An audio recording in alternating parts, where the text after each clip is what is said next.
హైదరాబాద్ లో అత్యాధునిక సౌకర్యాలతో విలాసవంతమైన 3 BHK 4 BHK లగ్జరీ విల్లాలకు ఇప్పుడే సంప్రదించండి.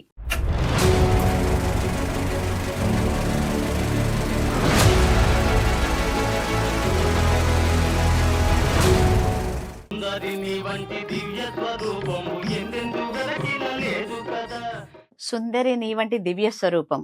ఈ పాట వినగానే ముందుగా గుర్తొచ్చే పేరు ఎవరు? ఎన్టీఆర్, ఏఎన్ఆర్, లేదా ఆ పాటలో అమాయకంగా నవ్వుతూ కనిపించిన రేలంగి గారా? అవును, ఆయనే తెలుగు సినిమా నవ్వుల చక్రవర్తి రేలంగి వెంకటరామయ్య. ఈరోజు ఆయన జయంతి. ఈ సందర్భంగా ఆయన గురించి ఒక కథ విందాం. ఇది కేవలం సినిమా కథ కాదు, నవ్వుతూ జీవించిన ఒక కళాకారుడి జీవితం. అర్ధరాత్రి వేళ అంకమ్మ శివాలని వెన్నెట్లు విరహ గీతాలు ఏమిటయ్యా?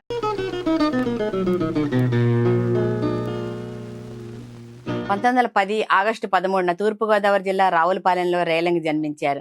ఆయన తండ్రి హరికథ చెప్పేవారు. ఇంట్లో సంగీతం, సాహిత్యం, కళల వాతావరణం ఉండేది. చిన్న రేలంగికి చదువు మీద పెద్దగా ఆసక్తి లేదు, కానీ నాటకం అంటే ప్రాణం. ఎక్కడ నాటకం ఉందంటే అక్కడికి వెళ్ళేవారు. ఒకసారి ఇంట్లో చెప్పకుండా నాటకాల కంపెనీతో వెళ్ళిపోయారు. ఇంట్లో వాళ్ళు వెతికి వెతికి తీసుకొచ్చారు, కానీ కళ మీద ప్రేమ మాత్రం తగ్గలేదు.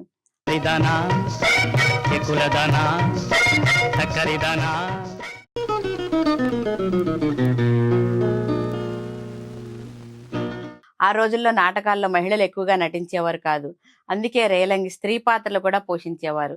చీర కట్టుకుని, జడ వేసుకుని అమ్మాయిలా నడుస్తూ నటిస్తే ప్రేక్షకులు నిజంగానే అమ్మాయి అనుకునేవారట.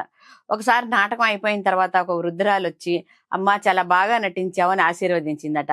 అప్పుడు రేలంగి నవ్వుతూ, నేను అమ్మాయిని కాదమ్మా అని చెప్పారట. ఆ వృద్ధురాలు ఆశ్చర్యపోయి, అయ్యో ఇంత బాగా ఎలా నటించావురా బాబు అందిట. ఆ సంఘటన ఆయన తర్వాత చాలా సరదాగా చెప్పుకునేవారట.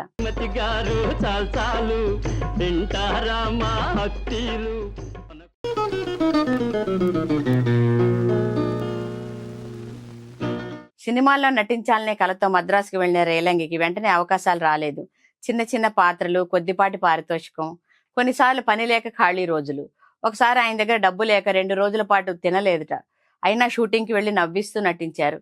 పక్కనే ఉన్న నటుడు, ఇంత నవ్విస్తున్నావు, నువ్వే చాలా సంతోషంగా ఉన్నట్టు కనిపిస్తున్నావు అన్నప్పుడు రేలంగి మెల్లగా, ప్రేక్షకులు నవ్వితే నేను ఆకలి మర్చిపోతాను అన్నారట. ఈ మాట ఆయన కళాకారుడిగా ఎంత గొప్పవారో చెప్తుంది.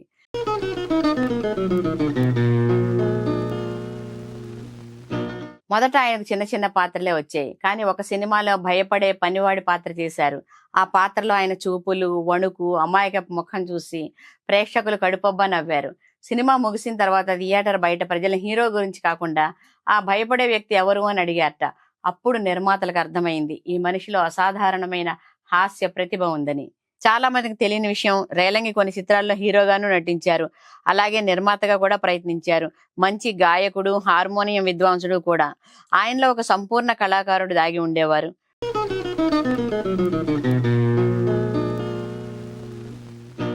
ఒక సినిమా షూటింగ్ లో రేలంగి ఎన్టీఆర్ తో కలిసి సన్నివేశం చేస్తున్నారు. దర్శకుడు చెప్పినట్టుగా కాకుండా రేలంగి అకస్మాత్తుగా తన ప్రత్యేక శైలిలో ముఖం పెట్టి డైలాగ్ చెప్పారట. ఎన్టీఆర్ నవ్వు ఆపుకోలేకపోయి షాట్ మధ్యలోనే నవ్వేశారట. దర్శకుడు కట్ అన్నారట. మళ్ళీ టేక్, మళ్ళీ రేలంగి కొత్త హావభావం, మళ్ళీ ఎన్టీఆర్ నవ్వు. చివరికి అందరూ నవ్వుకుంటూ షూటింగ్ ఆపాల్సి వచ్చిందిట. ఆ తర్వాత ఎన్టీఆర్ సరదాగా, రేలంగితో నటించడం కంటే నవ్వకుండా ఉండటం కష్టం అన్నారట. అయితే వాళ్ళని ఖాళీ చేయించవద్దు, నన్ను కొలిచి తూకమే సమ్మనవద్దు, వాళ్ళని అక్కడే ఉండనివ్వండి, నేను ఇక్కడే.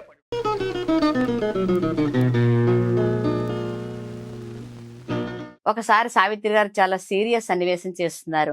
అందరూ నిశ్శబ్దంగా ఉన్నారు. షాట్ అయిపోయాక రేలంగి ఆమె నటన అనుకరిస్తూ సరదాగా చూపించారట. సావిత్రి నవ్వి నవ్వి కన్నీళ్లు వచ్చే వరకు నవ్వుతూనే ఉన్నారట. అందుకే సెట్ లో ఆయన చూసి అందరూ ఇవాళ నవ్వుల రోజు అనుకునేవారట.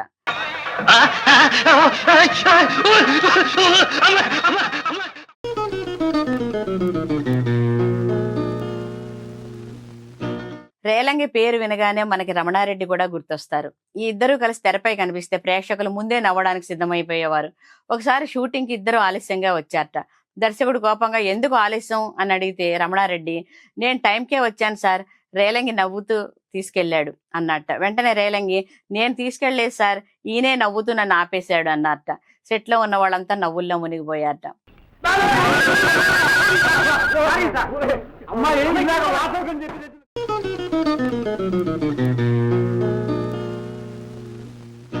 రేలంగి ఎప్పుడు అసభ్య పదాలు వాడేవారు కాదు, ఎవరిని కించపరిచేవారు కాదు, అమాయకత్వంతో నవ్వించేవారు.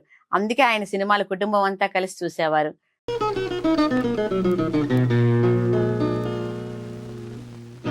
1970లో భారత ప్రభుత్వం రేలంగికి పద్మశ్రీ పురస్కారం అందించింది. తెలుగు సినిమా హాస్య నటుడికి లభించిన తొలి పద్మశ్రీ గౌరవాల్లో ఇదొకటి. ఇది ఆయన వ్యక్తిగత విజయమే కాదు, తెలుగు హాస్య నటనకు లభించిన గౌరవంగా భావిస్తారు. ఆ వార్త విన్నప్పుడు ఆయన, నన్ను నవ్వించిన ప్రజలకే ఈ గౌరవం చెందాలి అన్నారట. ఎంత పేరు వచ్చినా ఆయనలో అహంకారం రాలేదు. సెట్లో చిన్న ఉద్యోగులతో కూడా ఆప్యాయంగా మాట్లాడేవారు.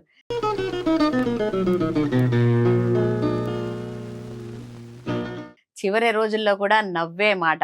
చివరి రోజుల్లో అనారోగ్యంతో బాధపడుతున్నప్పటికీ దగ్గరకు వచ్చిన వారిని నవ్వించే ప్రయత్నం చేసేవారట. ఒకసారి వైద్యుడు మందులు సమయానికి తీసుకోవాలని చెప్తే రేలంగి, మందులు సమయానికి తీసుకుంటాను డాక్టర్ గారు, కానీ నవ్వు మాత్రం సమయం చూసి రాదు అన్నారట. అది ఆయన జీవిత తత్వం. 1975లో రేలంగి ఈ లోకాన్ని విడిచిపోయారు.